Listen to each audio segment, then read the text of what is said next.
जय हिंद राष्ट्र। कभी कभी बहुत सामान्य लोग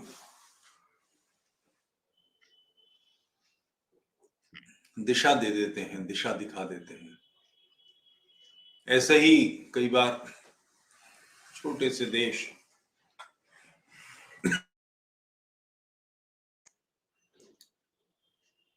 विश्व को दिशा दिखा देते हैं। दक्षिण कोरिया का ये जिक्र है, वहां की घटना है। पाकिस्तान के लोगों ने वहां सरकार से, वहां की जो लोकल म्युनिसिपल बॉडी है, म्युनिसिपल कॉर्पोरेशन, उससे मस्जिद बनाने की अनुमति मांगी। मस्जिद बननी शुरू हो गई। स्थानीय लोगों ने अपना विरोध व्यक्त करने का एक ढंग निकाला।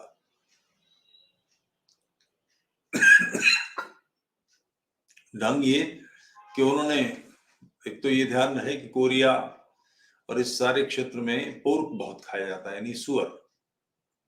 चीन में भी, जापान में भी, कोरिया में, थाईलैंड में, मलेशिया में, इंडोनेशिया में जो जो नॉन मुस्लिम्स बचे हैं वो पोर्क खाते हैं। उन्होंने मस्जिद के साथ की दीवार पर भट्टियां लगाई, सूअरों की गर्दन काट के वहां रखी गई और सूअरों के गोश्त के टिक्के और ये सब बनाकर, जाहिर है कि इससे पाकिस्तानी उलझते और इस बात को लेकर पाकिस्तानियों के लिए ये बात असुविधाजनक थी, इसलिए पाकिस्तानी इस बात को लेकर तिलमिलाए होंगे निश्चित रूप से। मगर अब ये बात भी सोचने की है कि पाकिस्तान में जो वहां के हिंदुओं के साथ, ईसाइयों के साथ कर रहे हैं, उससे उन्हें भी तो कष्ट पहुंचता होगा। इस पर कभी चर्चा पाकिस्तान नहीं करते। पाकिस्तानी मीडिया में, पाकिस्तानी समाज के लोगों में बड़ी तिलमिलाहट है इस बात को लेकर। सूअर की गोश्त वहां पर खिलाया जा रहा है, बांटा जा रहा है, और आते जाते जो नमाजी उनसे भी कहते हैं कि बिस्मिल्लाह करें, इसका तनावुल फरमा लें। इस किस्म की बातें उन्होंने उनसे तफरीहन कही है, जैसा भी कहा। आप कल्पना करें उस समाज से जो 1300 वर्षों से भारत में मंदिरों को तोड़कर, गौ हत्या करके वहां गौ मांस पकाता है। 1300 वर्ष से हो रहा है। भारत में गौ हत्या के बड़े भीषण प्रसंग हैं। बहुत संघर्ष हुआ है भारत में। अभी भी इस्लामियों को इस बात की गंभीरता समझ में नहीं आती।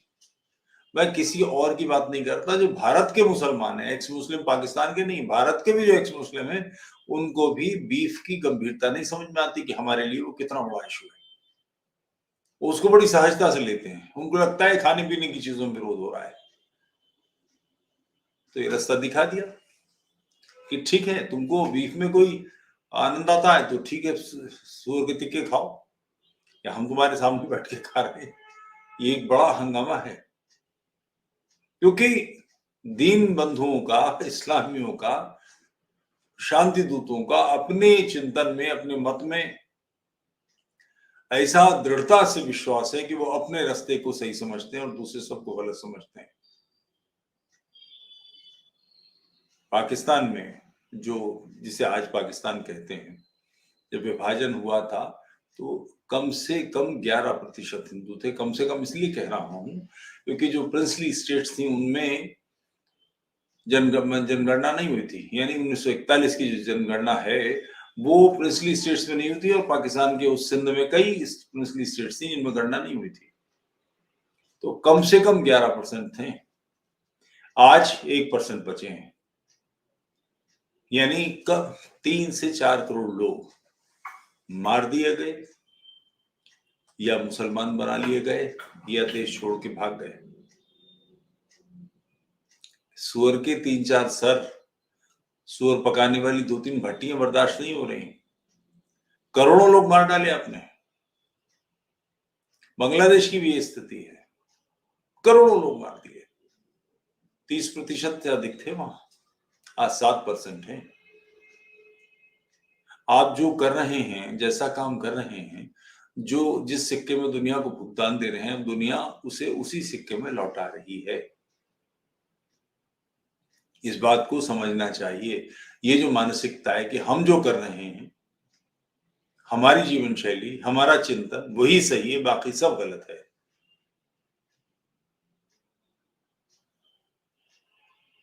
इस्लामी मोहम्मद से पहले जो संसार था उसे जाहिलिया कहते हैं, बुद्धिहीनता का काल। कल्पना करें, मानता कौन है? ये वो समाज है जो मानता है कि एक खच्चर, घोड़ा, गधी, ये जाने क्या जानवर था, बुराक, उस पर बैठकर मोहम्मद 7वें आसमान पे बगैर ऑक्सीजन सिलेंडर के, बगैर किसी तरह की एनर्जी के चले गए, और वो जो जानवर था वो उड़ाकर उनको ले गया। अजीबोगरीब बात है।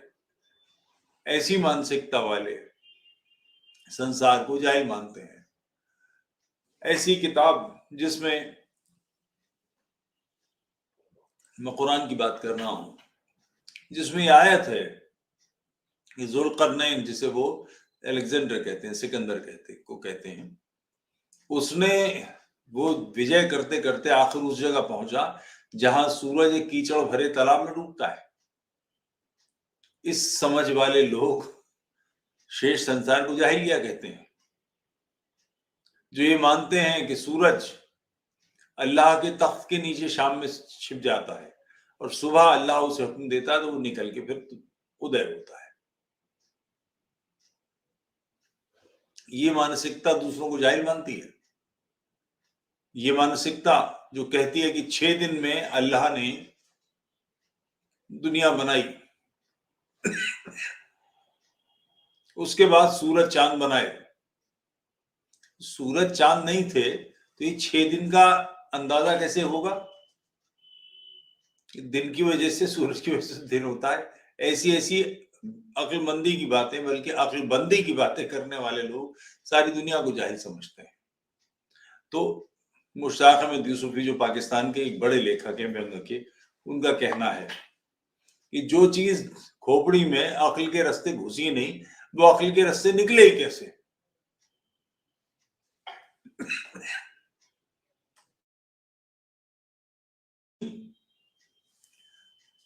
जो चिंतन दर्शन जिहालत पे आधारित है और उसी समय सारे ज़ाब्ते, कायदे, नियम कानून तय करती है, 1500 साल पहले जो तय हुए हैं वही सारी दुनिया को माननी चाहिए, उनके हिसाब से चलना चाहिए।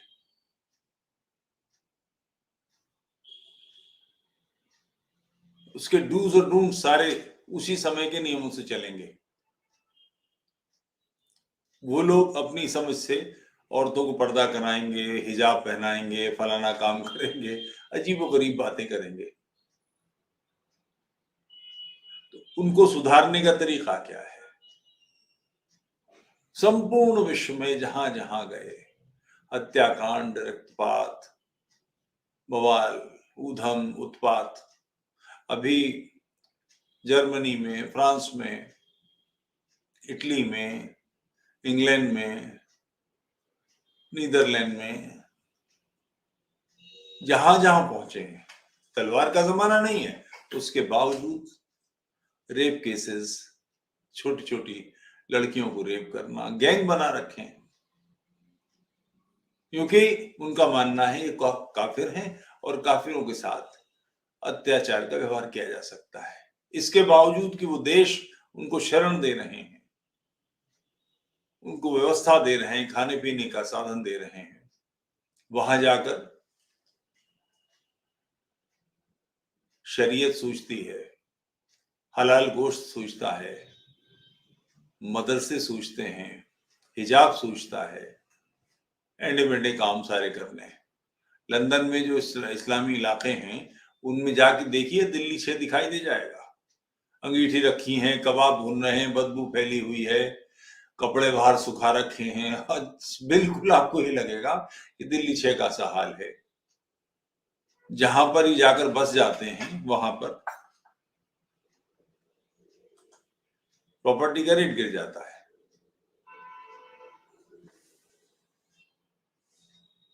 ऐसे काम करने वाले विचित्र लोग दुनिया को समझा रहे हैं, दुनिया को जिहालत और खुद को अक्लमंद मानते हैं। एक सामान्य उनकी धारणा है, इस संसार में जो कुछ हो रहा है, जो कुछ हुआ है इस्लाम से इतर, वो सब कुछ खराब है।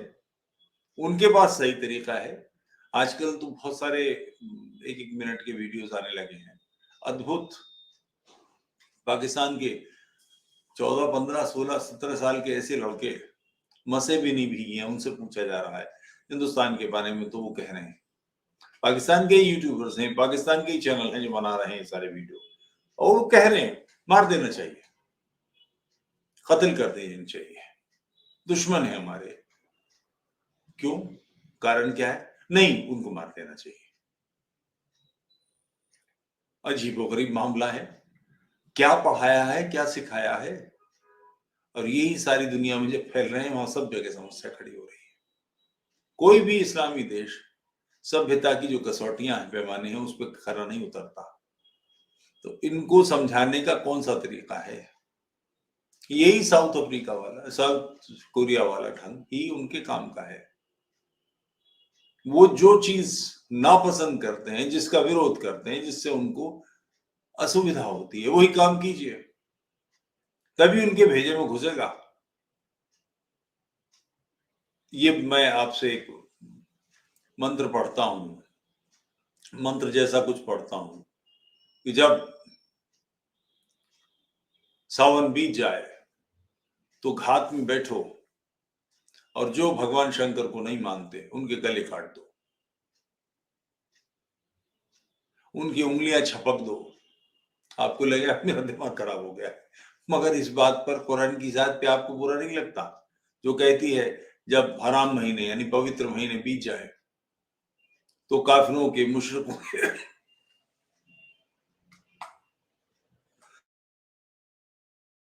गले काटने के लिए उनकी घात में बैठो, उनकी उंगलियां छपक दो। इस मानसिकता के ऐसे हिंसक, ऐसे अभद्र, ऐसे उद्दंड, ऐसे दुष्ट चिंतन वालों के साथ और किया जा सकता है? मैं अपेक्षा कर रहा हूं, बल्कि प्रतीक्षा कर रहा हूं कि इन्हें पकड़ के इनकी छाती पे चढ़ के बैठ के इनके मुंह में ऊर्क डाला जाए। एहसास होना चाहिए। कोरिया में मस्जिद बनाने की कोशिश कर रहे हैं, वहां धंधा करने आए हैं, नौकरी करने, काम करने आए हैं, या दीन की तबलीग करने आए हैं। इस्लामी जहां जाता है वो तबलीग करता है, इसलिए उसको इस तबलीगी मेंटेलिटी से बाहर निकालना धर्म है, उसको रगड़ना ही पड़ेगा। एक मित्र कह रहे हैं इसमें अभय सिंह जी कि हिंदुओं के पास अधिक समय नहीं है, गजवा हिंद चल रहा है। भाई साहब 1300 साल से चल रहा है, आज से थोड़ी चल रहा है गजवा हिंद। और ये गजवा हिंद का मामला नहीं है, सारी दुनिया के गजबे की चक्कर है। मोहम्मद की एक हदीस है, वो कहता है अपने साथियों से कि सामने ये पहाड़ है, मैं तुमसे कहता हूं कि इसके पीछे एक फौज रुकी हुई है, तुम यकीन कर लोगे? तो लोगों ने कहा कर लेंगे, मोहम्मद के साथ ही थे। मैं तुम्हें एक ऐसी आइडियोलॉजी दे रहा हूं जिससे तुम सारे अरबों पर सबकत हासिल कर लोगे, प्रभुत्व हासिल कर लोगे सारे अरबों पर, और तुम इसको फॉलो करोगे तो सारी दुनिया में तुम्हारा नाम हो जाएगा, सारी दुनिया में तुम हावी हो जाओगे। तो ये आइडियोलॉजी बेसिकली सारी दुनिया को अपने ताबे में लेने के लिए है, अपना दास बनाने के लिए है, अपनी गुलाम बनाने के लिए है। कोई सभ्य समाज इसकी कल्पना कर सकता है कि दूसरे व्यक्ति के बारे में कोई ये सोचे कि उनकी बेटियां उठा लो, उनकी लड़कियां उठा के सेक्स स्लेव बना के बेच दो? युद्ध होते हैं, पाकिस्तान के भारत के युद्ध हुए और ये वर्ल्ड वार लड़ा गया, बहुत कुछ हुआ। First world war, second world war, दुनिया भर के क्षेत्रों में संघर्ष हुए। आप कल्पना कर सकते हैं, वर्ल्ड वॉर हुई, रशिया ने, अमेरिका ने जर्मनी को पराजित किया, इटली को पराजित किया। भारत की भी सेनाएं बड़े पैमाने पर उस युद्ध में थीं। ब्रिटिश भारत था उस समय, तो भारत की सेनाएं और बड़े योद्धा रहे हैं भारतीय। आपको कहीं किसी एक घटना भी पता है कि जिन इलाकों को उन्होंने जीता वहां की लड़कियों को रेप किया हो? ध्यान रहे सैनिकों को कि सैनिक अपनी पत्नियों से दूर होते हैं, सेक्स को लेकर फ्रस्ट्रेशन उनमें होती है, मगर उनके बावजूद कहीं ऐसा हुआ?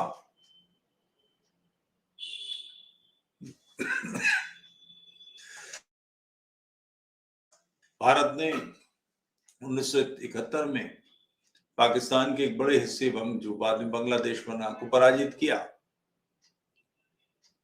बांग्लादेश में पाकिस्तान की सेना ने लाखों महिलाओं के साथ रेप किया, हजारों नहीं लाखों महिलाओं के साथ भयानक अत्याचार किए। भारतीय सैनिकों द्वारा किया गया एक भी अत्याचार किसी को ध्यान है? ठुकाई करी होगी, हाथ पैर काट डाले होंगे, मारा होगा, बल्कि उस समय बहुत बड़ी गलती हुई।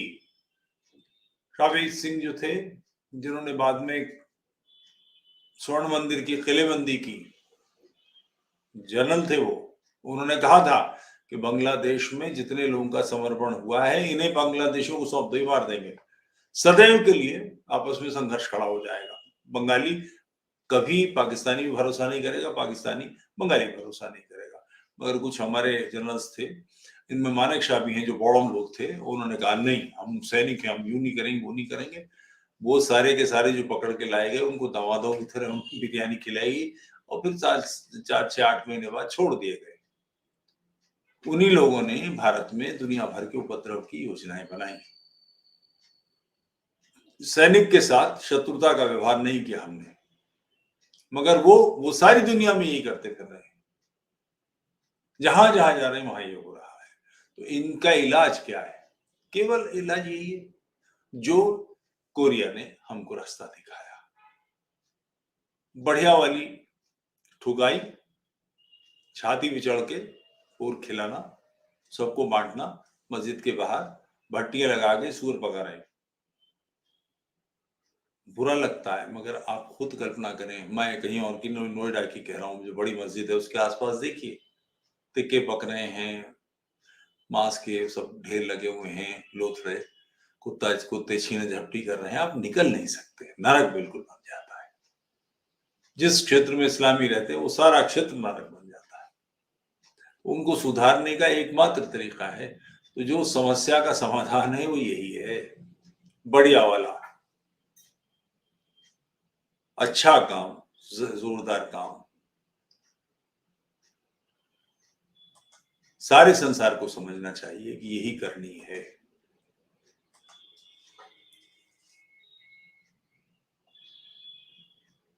जीएन फणिराज जी, बहुत बहुत धन्यवाद मेंबरशिप लेने के लिए।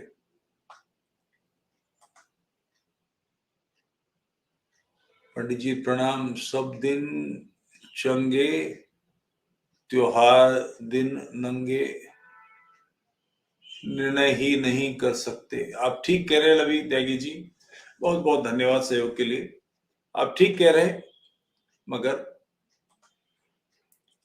इन्होंने रास्ता दिखाया है, इसी से कुछ काम और करने का है। फ्रिंज एलिमेंट, बहुत बहुत धन्यवाद। आप तो शांति दूतों के गुदा मैथन पर तफरी लेते, अब तो मोहन भागवत बता रहे हैं, उन्हें कोई परहेज नहीं, आप संगी ही हो, ऐसी ज्यादती हुई आपसे तो मुझे हमदर्दी नहीं। फ्रिंज एलिमेंट साहब, मोहन भागवत ने ये बिल्कुल भी नहीं कहा है कि उन्हें इससे सहमति है। उन्होंने हिजड़ों का, आप शिकवा कर रहे हैं मेरा सुपर चैट गायब नहीं भाई, आपका सुपर चैट गायब नहीं है।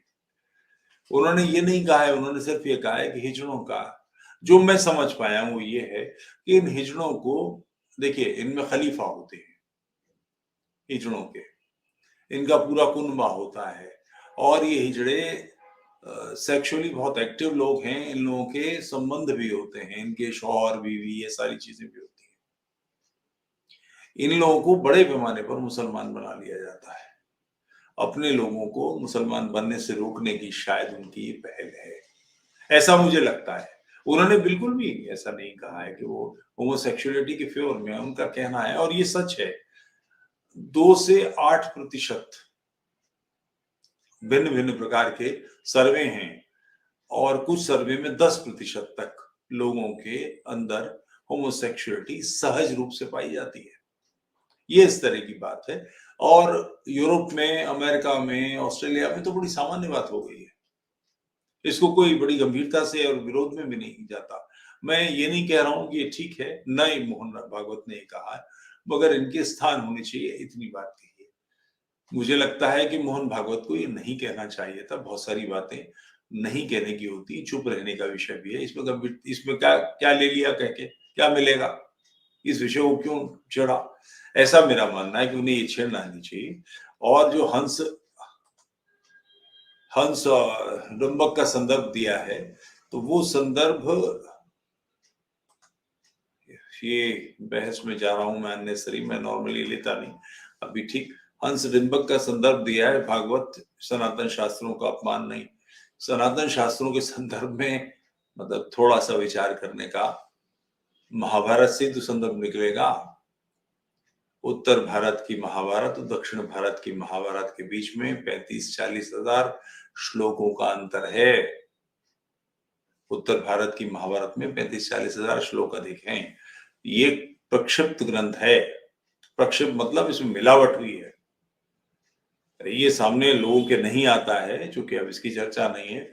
स्वामी श्रद्धानंद, इतना बड़ा नाम, आर्य समाज के साथ उनका विवाद खड़ा हुआ था, बड़े पैमाने पे उपद्रव हुआ था, और आर्य समाजियों ने जो उस समय के थे उनको निकाल के बाहर करा था। चूंकि झगड़ा इस बात का था कि महाभारत में प्रक्षेपण है, गीता महाभारत का ही तो हिस्सा है। अगर महाभारत प्रक्षिप्त है तो गीता कैसे बच जाएगी? इस पर विवाद है। अपनी बात को अंतिम शब्द मत मानिए। बहुत सारी ऐसी चीजें हैं, मैं सामान्यतः इन चीजों में उलझता नहीं हूं, और उसका कारण है न उलझने का कि इन बातों में जाकर, क्योंकि ये विद्वानों का विषय है। मैं तो उनके जहां जूते उतार के बैठ जाते हैं विद्वान, उस जगह बैठने वाला अपने आप को मानता हूं, उस क्षमता का व्यक्ति हूं। इसलिए मैं इस उपद्रव में नहीं पड़ूंगा, मगर विद्वानों को निर्णय करना चाहिए, और हिंदुओं को बड़े पैमाने पर निर्णय करने की जरूरत है, आवश्यक है। हम चाहते हैं हमारे लोग अजमेर न जाएं, हम चाहते हैं निजामुद्दीन न जाएं, तो हमें भी तो डूज रूल तय करने पड़ेंगे। आप कुछ भी चीजों को धार्मिक मान लेंगे, किसी भी ग्रंथ को धार्मिक मान लेंगे। हम मूलतः वैदिक परंपरा के लोग हैं ना, तो ऐसी चीजें जो वेद से इतर जाती हैं, उनको हमने धर्म कैसे बना रखा है?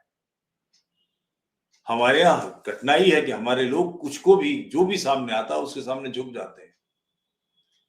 इस बात को ध्यान तो करना पड़ेगा। फिर कभी इस विषय पर चर्चा करूंगा। बहरहाल कुल मिलाकर समस्या का समाधान यही है, जो करणीय काम है, जो सारे संसार के लिए उपद्रव का कारण, उत्पात का कारण, परेशानी का कारण पिछले 1500 साल से बना हुआ है। समाज, सभ्य समाज भी तो उसके लिए परेशानी का कारण बने।